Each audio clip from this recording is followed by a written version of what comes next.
बात की जाए सिबी में बारिशों की तो गुज़िश्ता शब सिबी और सिबी के जो मुज़ाफ़ाती पहाड़ी इलाके हैं उनमें मसलादार बारिश होने के बाद जो है सिबी के दर्जनों जो रोड हैं वो दरिया का मंजर पेश करने लगे।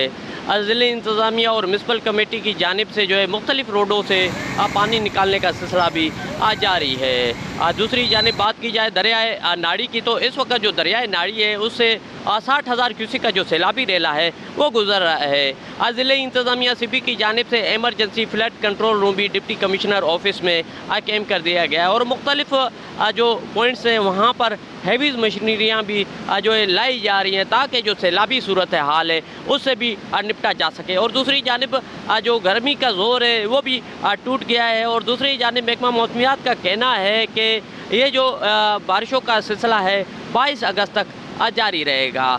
कैमरा टीम के साथ रिपोर्टर ज़हूर मक्सी, वश न्यूज़ सिबी।